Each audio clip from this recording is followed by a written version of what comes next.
Welcome to Mission Evolution Radio Show with Gwilda Wiyaka, bringing together today's leading experts to uncover ever-deepening spiritual truths and the latest scientific developments in support of the evolution of humankind. For more information on Mission Evolution Radio with Gwilda Wiyaka, visit www.missionevolution.org. And now, here's the host of Mission Evolution, Miss Gwilda Wiyaka. Effective leadership is critical for success, whether in managing our personal life, business, or communicating with others. Thus, evolving leadership is a natural consequence of our own evolution. Can understanding and using the Enneagram contribute to this evolution? Mission Evolution Radio TV show is coming to you around the world on the X Zone Broadcast Network, xzbn.net. With us this hour to explore the evolutionary potential of the Enneagram is Catherine R. Bell, author of The Awakened Company, Creativity and the Enneagram. Catherine, CEO and founder of The Awakened Company, helps leaders and organizations thrive through executive coaching, team strategy sessions, and webinars. An award-winning entrepreneur and best-selling author, she holds an MBA from Queen's University and is certified in the Enneagram. Catherine also founded the Awakened Project to assist women out of poverty. Her website, awakenedcompany.com. Catherine, thanks for joining us on Mission Evolution. Thank you so much for having me. It's such an honor and privilege to be with you. I think we'll have a lot of fun today. There was something in your bio that I wanted to touch into right up front because it perked my interest, and that's you help women out of poverty. How do you do that? So we founded something called the Awaken Project. And what we do is we partner with organizations to host events. And then the money from these events goes to an organization called Momentum, which helps women out of poverty by providing microcredit. So there's a specific fund called the Awakened Project Fund that if you go to Momentum or go to our website, awakenedcompany.com or awakenedproject.com, you can see where to link. We're going to be hosting an event in the new year where money will be going to help women out of poverty and to start their own business. So in other words, it's teaching women how to fish for themselves versus having somebody else fish for them. Very nice. Very nice. Well, thank you for doing that most important work. Your bio also says you are certified in the Enneagram. What is the Enneagram? The Enneagram is a profound personality roadmap for how we can be more present in our lives. So often people speak about, get present. Well, what does that really mean? And what are our lenses in terms of and our defaults in terms of how we relate to presence?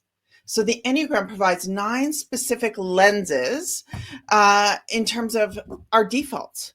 And it also shows how to get out of those defaults. And we know, Gwilda, that the highest performing leaders are those that are self-aware.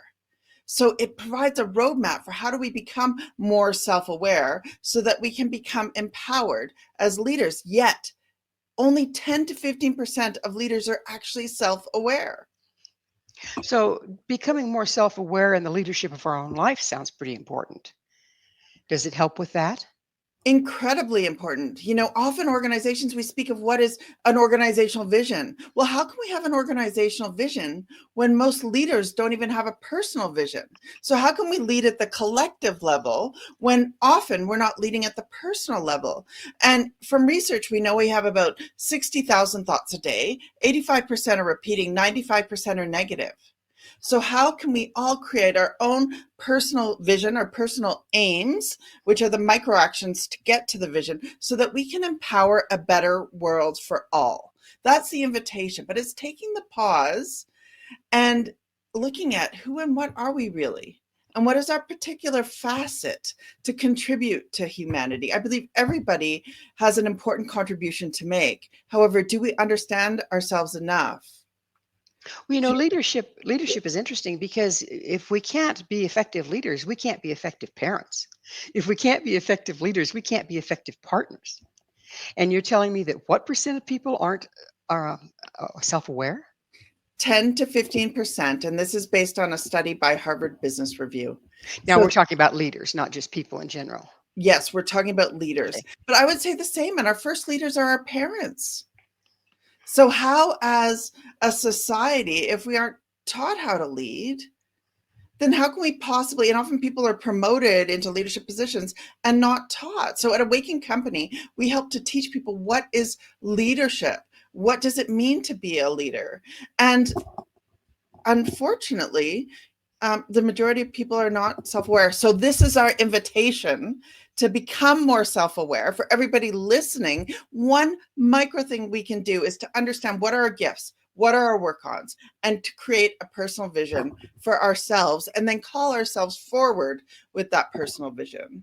So let's work into the Enneagram again a little bit deeper. Mhm. You say it provides a lens or what our default settings are. Does that mean our default settings, like being our patterns coming from our woundedness, things we've learned from our parents versus our natural expression?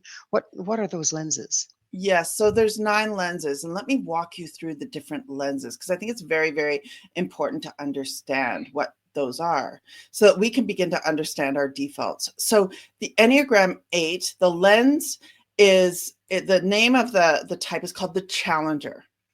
And so these are natural leaders. So their gifts are leadership, vision, strength. However, the invitation, the work on is to get in touch with their vulnerability and their heart. And in so doing, then it opens up the Enneagram. The Enneagram is a way of a portal for opening versus kind of contracting into our type. We're often all walking around contracted in our type. But once we know this wisdom, it's a portal for many other possibilities. So that's the Enneagram 8, the Challenger. And the Enneagram 8, 9, and 1, body types. So body center has to do with our relationship with anger. The next is the 9. The 9 is actually Canada as a country. Peacemakers. Peacemakers. So people who want to keep the peace, who see many, many, many different perspectives. Yet we need their voices to come forward right now, because often they keep quiet, or they kind of hum and haw. This could happen, or this could happen. But the invitation with the 9, get in touch with the anger and express yourself. Express yourself instead of always wanting to keep the peace. So 9, the peacemaker. 1 is the reformer. And these are the red penners of the world. These are the people who just want to get it right. And they want to live in integrity with their values and do what's important to them. And these are the people, again, they see everything that can go wrong, not everything that can go wrong, but when they walk into a room, they see everything that's not right. So the invitation with them is just to relax, because there is perfection and imperfection. So 8, 9, and 1, we have the Challenger, the Peacemaker, and the Reformer, body types. Now let's move into the heart. The heart is the 2, 3, 4, and the 2 is the helper. And this is the mother archetype. So these, you go to a party, and these are the people who are always giving out, trying to be helpful. Yet what they need often is to recognize what they need to say no to and what they need for themselves. So this is the helper. Then 3 is the achiever. And the achiever is all about the gold stars. To be successful, I'm going to get this award, get this award, get this award. So that's the 3, the achiever.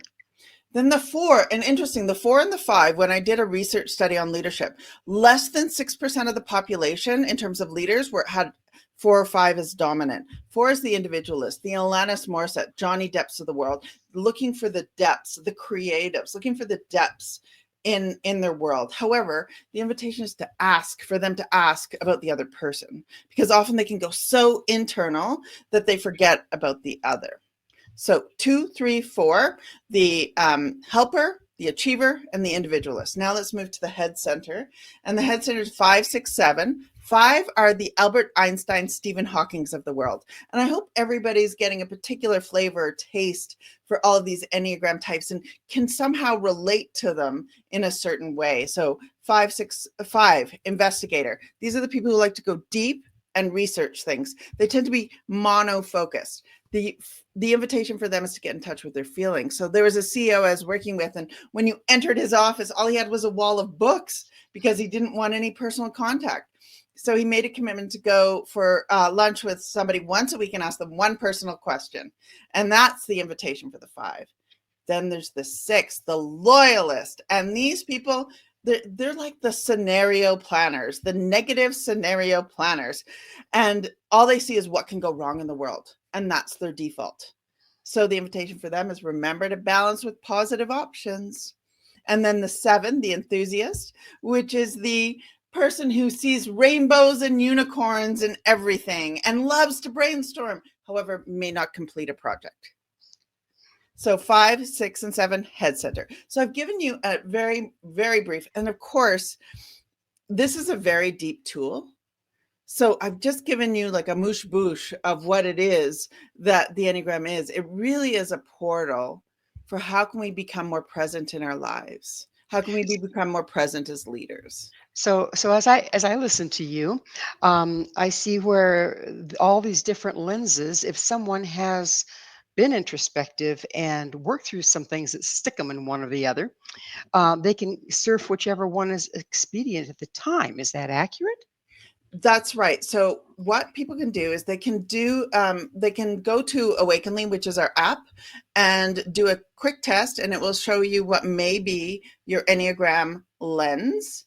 And we also have a number of free YouTube videos. And Well, once we're we going once to have to take a bit of a cliffhanger here because it's time to go into a station break. Catherine and I will return very shortly, so don't go away. This is Mission Evolution, www.missionevolution.org. Is leadership really necessary? With us this hour, discussing leadership, is the author of The Awakened Company, Creativity and the Enneagram, Catherine R. Bell. Catherine, it seems like we're coming into a time when people are becoming more independent. Do you see leadership as something that's really, really necessary this time, or do you think it's starting to slowly become obsolete? Or option number 3. What a wonderful question. I think true leadership is more needed than ever. And why do I say this? True leadership is about the elevation of the other and the creation of community. And I believe that our society needs leaders who are in touch with their belly, their heart, and their heads, and that elevate everybody. And that leadership right now, what's being asked for is that everybody rise in their own leadership so that we can all lead together. I believe everybody is a leader. We just don't know how to lead. So I would invite everybody to get in touch with your personal aims. And one thing I'd suggest is everyone be familiar with transformational leadership and transformational leadership research. And there's 4 I's everybody must know. Individualized consideration. We must consider people as individuals. Intellectual stimulation. Ask questions. Inspirational motivation. We must inspire with our aim. And the last is idealized influence, which is where we live our values. When we know the 4 I's, we can all lead from a healthy place. And it is about the elevation of ourselves and the elevation of the other into our own potential. It is time for this new leadership too. And it's interesting because all the business research points to this. So are we willing to do it? So let's go backwards to the project of helping women out of poverty. Are you using these principles to train them to become leaders rather than victims? Yes. Well, Momentum, the organization I partner with, absolutely is. They help to teach people the business skills to do so. And every team we work with, it's providing a whole toolkit for how do we actually apply business research to our lives. And everything we do, everything Awakened Company is involved with, our vision is to ignite and sustain the fire within. So it applies to every little thing we do and every little thing we touch, from our webinars to our interactions crossing somebody in the street. So how does the Enneagram directly relate to leadership? Oh, what a great question. It directly relates to leadership in the sense of self-awareness. It provides a roadmap to become more self-aware. We're all actors. What script are we using, and how can we undo the script so that we can be more present and say what we're feeling? So for example, yesterday I was working with an amazing team, and one practice I'd suggest everybody do, and you can do it at the dinner table or the boardroom, is to sit around together and to express gratitude for one another. And this leadership team did this. And there wasn't a dry eye in the house. So what is it going to take for us, for everybody, to recognize what is the smallest thing we need to do and to actually do it?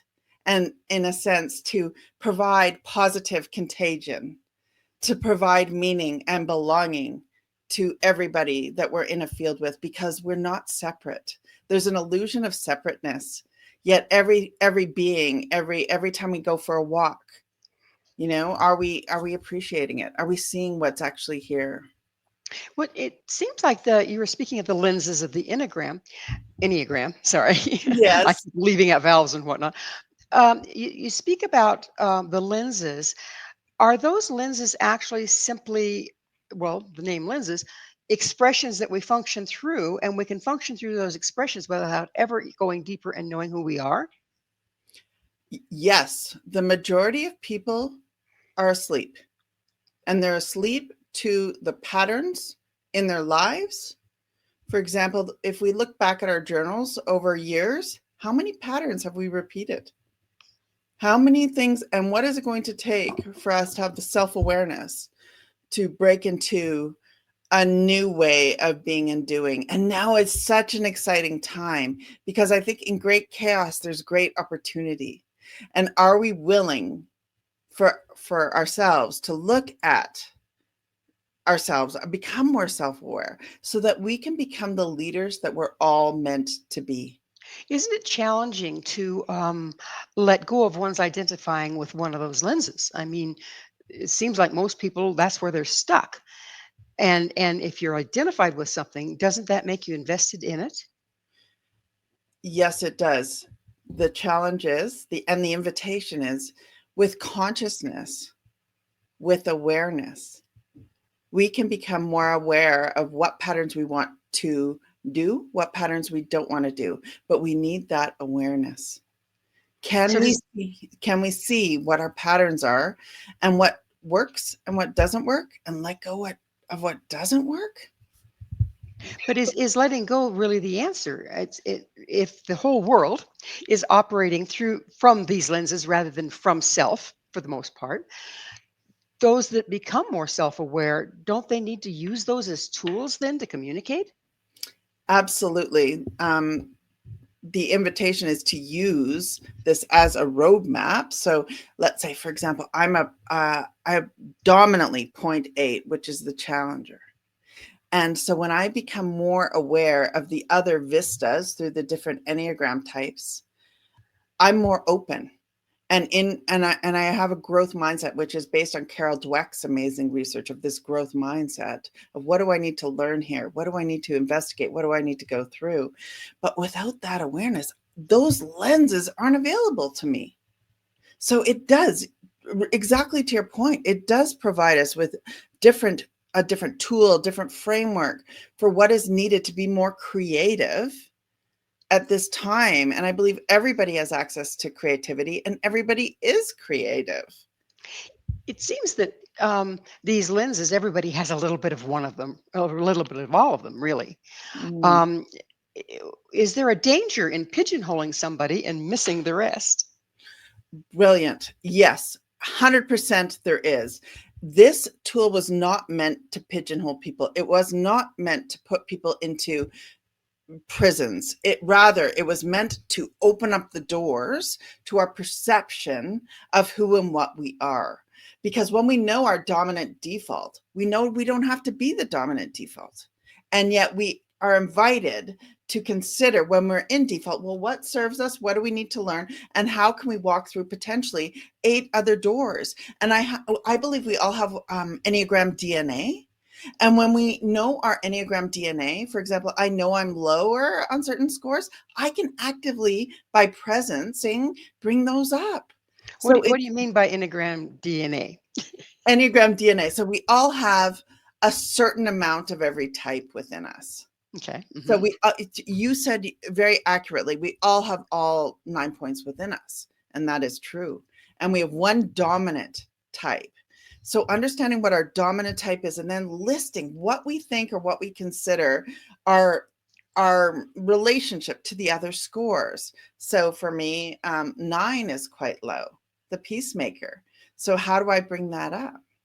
And that is the invitation when we understand. But first is to understand what our default is. And then we can understand with our teammates, with our kids. It has totally helped me as a parent be a better parent. And to give kudos to my mother, who's a teacher, my mom, who is a teacher, taught me this first. So it just stems everywhere. So if we're learning the Enneagram and we understand that the risk is of pigeonholing somebody, because people like to feel, okay, I know what makes you work, therefore I'm safe. I know you. And we really don't, do we? Just because we know their major default. How can we better use it than to pigeonhole? How do we use it to work with a person? Yes, well, first of all, everyone must determine their own Enneagram type. The invitation, we do not type others.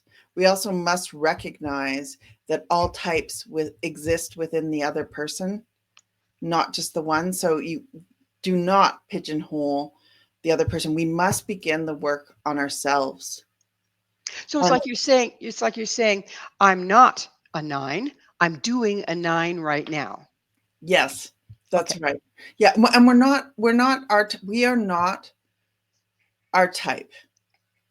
Nobody is their type. However, often we can come from that default, and the invitation is to become conscious and aware of when we are coming from that default. The only person we can change is ourselves. We cannot go and put stickers on other people. No, that's not what the Enneagram's about. The Enneagram is about how do we turn the mirror inwards to the doors inside of ourselves so that we can become more present. And I truly believe if people are alive, we all have things to learn and to develop and to cultivate. And this is a way for us to learn, develop, and cultivate awareness and consciousness in ourselves versus, putting it out on other people. So if we're becoming more self-aware, Mm-hmm. and we're trying to find out where we stand in this Enneagram, how can we relate to the people around us within this new understanding, with knowing that they don't have the understanding yet? Invite them to understand. Invite them to consider and introduce the Enneagram to them. That's the invitation for in presence. People often speak about being present or being in the now. Well, first we must understand our default to become, and in changing, I often use the metaphor of the water droplet. When we drop in ourselves, when we drop into presence ourselves, so that's the drop in the ocean. We're going to have to leave another cliffhanger, Catherine. Okay. We'll be right back and continue our discussion. So you stay right there. This is Mission Evolution, www.missionevolution.org. Are you self-aware? This is Mission Evolution, missionevolution.org. With us discussing being awakened is Catherine Arbell. Her website, awakenedcompany.com. Catherine, we've determined that everybody has all of the Enneagram within. What I'd like to address next is, where does it go? Okay, so do we sustain damage in our life growing up that then has us avoid one expression and take on another? That's a very profound question. I believe that it is both sociological and biological are Enneagram points. And I don't have a complete answer to that question. I do believe that our familial patterns affect our Enneagram point and the DNA that I spoke of earlier. And at the same time, having given birth to 2 boys, they definitely had certain predispositions.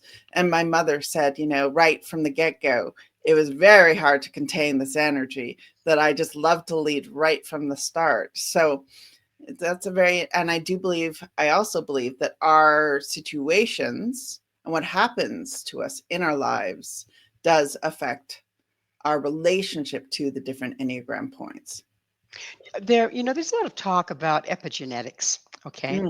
Mm. How does epigenetics interface with the Enneagram? That I do not know. I cannot comment because I don't know enough, and I prefer to comment on what I've researched. So yeah. A really good approach, really good approach.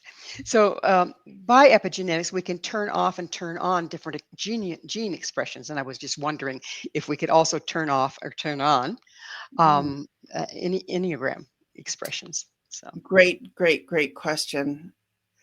With awareness, we can. With awareness, we can. However, as we've talked about 90% of people are not aware. So we must become aware. What is our Enneagram type, our point, and how do we relate to all the different Enneagram points? And when do we want to open the doors on the different types? That comes with awareness. if we start to identify more with that awareness, with that self-awareness, with who we really are, does that grant more flexibility to dance the different lenses of the Enneagram? Yes, it does. It grants more flexibility and more possibility. Possibilities just open up when we are dancing with the different Enneagram points and when we have more self-awareness. But it does require, there's a risk to becoming more open. So the invitation is, and I think that we're all here to live lives that aren't comfortable. Like we're meant to get out of discomfort so that we can fully experience our humanity. So, and that requires vulnerability, openness, trust. So that is the invitation with all of this work. It is so easy to just stay stuck in a particular way of being, but then again, the brain atrophies around that eventually, doesn't it? It does. It does. And it goes on autopilot. And when we've been given certain stickers for certain behaviors, we want to keep on doing those behaviors.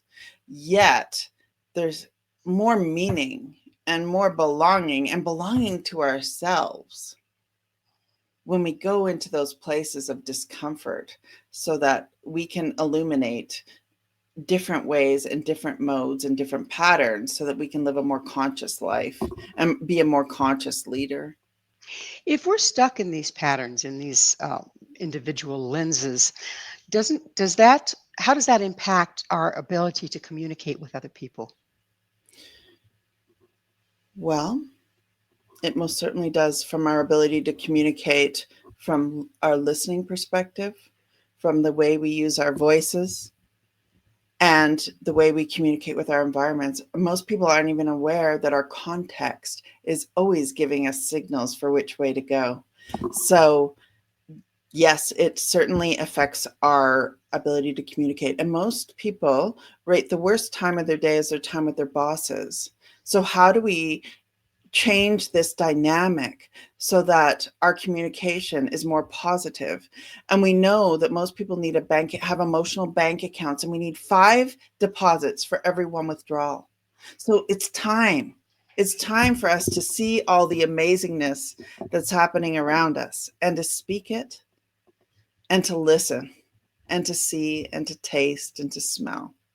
Perception is an amazing part of this, isn't it? If we're stuck in a particular lens, does that limit our perception? Yes, because we see what we affirm. Whereas if we really are present in our bodies and what we hear, what we see, what we smell, what we taste, what we feel, there's often different answers that are available to us and different questions that arise. And we must love the question, because the question, like your beautiful questions today, they provide a thorough thread for where we are to go next. If we need to build self-awareness in order to surf the Enneagram expressions, what helps build self-awareness? What helps build self-awareness is understanding our Enneagram type, understanding what our strengths and weaknesses are, doing 360s, getting other people's feedback on how do I show up? What are my gifts? What are my work-ons? And really listening to that feedback and creating a personal aim. Like often, if we don't have intention, positive intention, We will just go on automatic pilot, back to that negative mind that we spoke about earlier. What brings to mind is the old adage, walk a mile in another person's moccasins, right?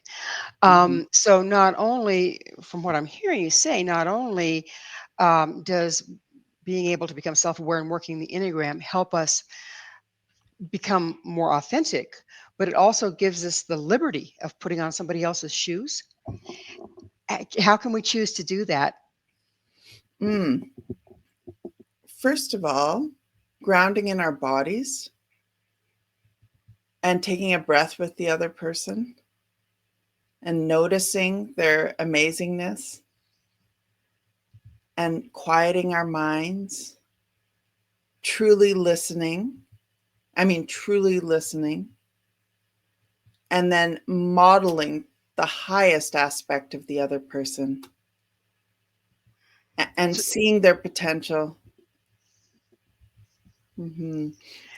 So it's pretty easy for a lot of us, depending, of course, on our expression in the Enneagram, to see the potential of another person. Can we also avoid being blinded by their patterns so that we're not looking at the potential and being taken out by their patterns? Well, even the term being taken out by their patterns is an interesting one, because when we are grounded and present in our bodies, we will not be taken out by somebody else's patterns, because we will be present to what is here and what is in the other person that is awake. And then by being present to what is awake in the other, we are awake to it in ourselves, versus going to, in many ways, the Enneagram is like, what are we awake to? What are we asleep to? And by seeing, I don't want what is asleep in me to be asleep in you, for example. And by it being asleep in me, then it creates a pattern in and of itself. So we must be awake to the awareness that is actually between us. And I believe relationships are a whole separate entity. Yeah. So that would require, again, be here now. The old adage, be here now. You can't read it from anywhere else, can you? No. And be here now is a very interesting topic, because there's such a thing as the fourth moment in time. What do I mean by that? All of us have memories of the past. We're present. And we also contain the future. So the fourth moment in time contains it all. And I don't think we all want to return to being a baby. No, we have wisdom. So that's by what I mean. It's a Dzogchen teaching of the fourth moment in time is being present with it all. And so be here now, it's really like a diamond. And there's so many facets to this diamond. And can we drop into the moment? And in that moment, then we're informed of so many other moments. If we are unable to drop into the moment and we're just living through the past or our dreams for the future, we can't be present with anybody else or ourselves, can we? We cannot. And often people are either operating from way ahead in time or way behind in time. And the invitation is to center ourselves. And the way we center ourselves is through our body, our breath, and sensation.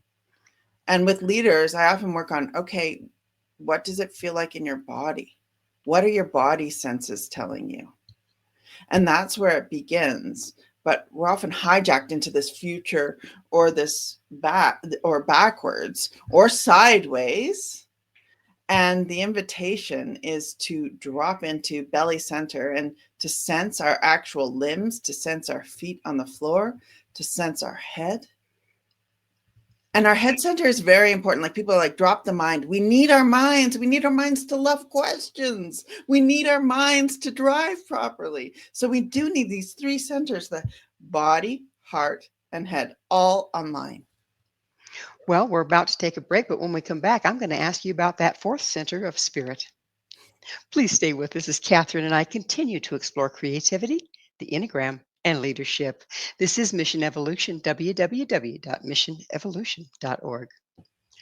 Are some people leaders while others are followers? Which are you? This is Mission Evolution, missionevolution.org. We're continuing our discussion with Catherine R. Bell. Her website, awakenedcompany.com. Catherine, we'll get on to being a leader or being a follower, but first I want to continue where we left off on the last segment. And that was you talked about being, bringing together the mind, the heart, and the emotions. And I said, well, let's talk about what it means to, where does spirit play in here? Where does energy play in here? So would you continue, please? Mm.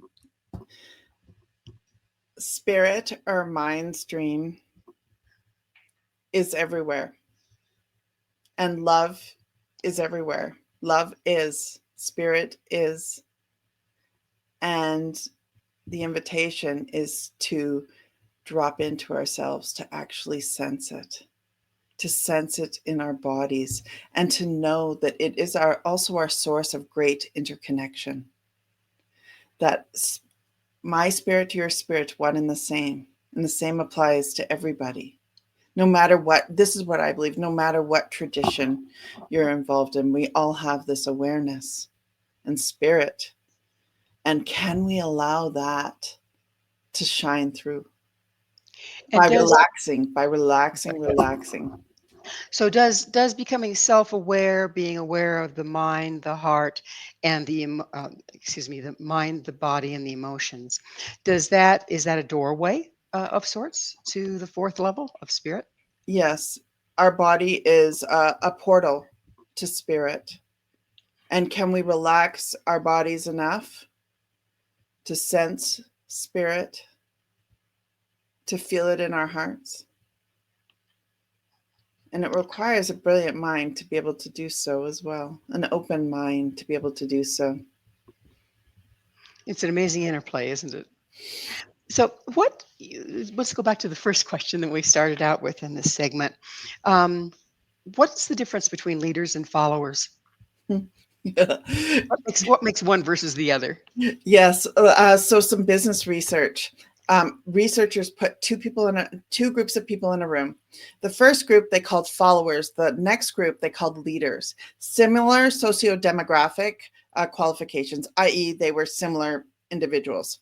Then they mocked an emergency, and those that were labeled followers completely fell apart, whereas those that were labeled leaders rose to the occasion. So my invitation is for everybody to consider themselves as leaders, because in that we rise, versus the labels we stick on ourselves as followers, etc. They have consequences. Our mantra and how we speak and think about ourselves matters. So invitation, I believe everybody's a leader, and it's ours to discover. So it's a state of mind versus a state of being. Interesting. It is both. It's a state of mind and a state of being. It's both being and doing. And one of my leadership teachers, Dr. Julian Barling, always said, what is the smallest thing we can do? So I often think about what is the microscopic thing we can do, and that is leadership, and do it from being. So it's the intersection of being and doing. We cannot, we can do from being. And can we recognize that? That's the invitation. So in what ways does self-awareness contribute to our evolution as individuals and as a species? I believe the more self-aware we are, that will have a positive ripple on our society. So we become more self-aware. The ripples then affect our relationships, our teams, our organizations, and our world. That interconnection, we cannot be separated. And I think that is the invitation of our time, to realize our interconnectedness and to realize how when we fulfill our potential, we're helping everybody else to fulfill their potential. That is the invitation. And are we willing to take a stand for ourselves? And in so doing, we take a stand for other people, and everybody rises and everybody is lifted. Well, Catherine, it's that time in the show when I get to ask you, what's your mission? So, my mission is to be a healthy, universal muse, radiating love, wisdom, and power in service to humanity and the planet. That's a pretty big mission. In what ways can the Enneagram contribute to individual and collective evolution? The Enneagram helps us to become more self aware. It can also be used as a very, very potent process map. So, we can use it in terms of how we create our businesses. We can use it in terms of how we use our creative process. It helps us, it provides a roadmap to be creative and to brainstorm and to question things. So the Enneagram is really a portal to discovery. And isn't that what's more interesting than discovery? To discover ourselves, to discover our relationships, to discover our world, to discover how to be a better team, to discover how to be more creative. That's the invitation that the Enneagram has for us. And are we willing to step in and really look at ourselves so that we can be all that we're meant to be? The Enneagram obviously is a very powerful tool. However, it is a tool. Do you see a time, if we all keep moving in the right direction, where it'll become obsolete and it'll be automatic to be able to dance these different lenses? Ooh, I've never been asked this question. So good. You know, unless we can imagine it, it will never happen.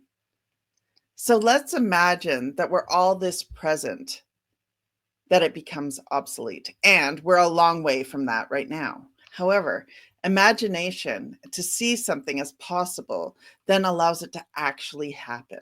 Wouldn't that be amazing? It absolutely would. And you say we're a long way from it right now, which indeed we are. But boy, things are changing rapidly right now, too, aren't they? They are. It's so exciting. It's so exciting. In many ways, it's petrifying too. Like it's both sides of the coin. And I would invite everybody to consider though, what is the smallest thing we can do to be empowered during this time, to take our place during this time, to contribute to our community at this time? That's the invitation. And we can all do small things, from smiling at somebody in the grocery store to saying thank you. It's amazing what those little things build up real quickly, don't they? So you mentioned glorifying. What does it mean to glorify? So to glorify means to hold up things like we've all been taught in our patriarchal society to glorify certain things. And I've been really working at myself. How do I unstick some of the old narratives that don't work? Command and control in businesses. There's a time and a place that we need assertiveness, but we don't need it all the time. So I don't want to glorify old structures. As you were just saying, it's a great time of undoing. And how do we all undo the patterns that we glorify within ourselves so that new and fresh things that serve our society and humanity more can rise? So again, I have to ask, what do you mean by glorifying? It means to hold up without thank you. To hold up without question is to glorify. To hold So, up without question is to glorify. And I think we must question during this time of so it's what like is having an idol versus being in process with what we're giving credit to. exactly. And with the thought of how do people actually live and what is important to how I live and what is the manifestation of glorifying in ourselves so that we can shift that to what it is and who and how we want to really show up versus glorifying, consumerism or glorifying the relentless pursuit of profit. Often I meet with CEOs and they say, can you help me go from $0 to $1 billion like you did that other company? That's glorifying money. And that's not what this is about. It's what do we need to pay attention to? And it's meaningful, quality relationships that bring belonging in our world. Like our world, how can we glorify that? How can we raise up that? How can we raise up you belong, I belong, and the elevation of this awareness versus glorifying old systems and old patterns that do not serve people? Is there a stage in our development where outside leadership becomes obsolete?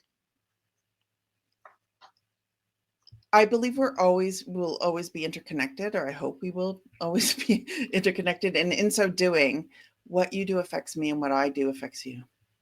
So I don't think we can ever, I think we must always think from our internal perspectives as well as what our external environment is telling us and our feedback from each other so that we can rise together because we're all almost on a string together. So when one leadership affects another, leaders affects another, and we cannot deny that. In fact, I think we need more of that interconnection, not less. We don't need people alone on the internet playing video games. No, what we need, and I can't tell you, that's why I think we have a mental health epidemic, is because of this, radical aloneness, when what we were craving as a society is our connection with each other. That interconnectedness really is the ultimate answer, isn't it? Very much Well, so. unfortunately, Catherine, it's that time. We are out of time. Thank you so much for coming on the show. Thank you so much for having me, and also your bold, bold questions. I love them. Catherine is the author of The Awakened Company, Creativity, and the Enneagram. To find out more about Catherine, where you can find her book and all she has to offer, visit her website, theawakenedcompany.com. This has been Mission Evolution with Gwilda Wiyaka. For more information or to enjoy past archived episodes, visit www.missionevolution.org. But most importantly, please be sure to join me right here next time. This mission will continue, bringing information, resources, and support to our rapidly evolving world.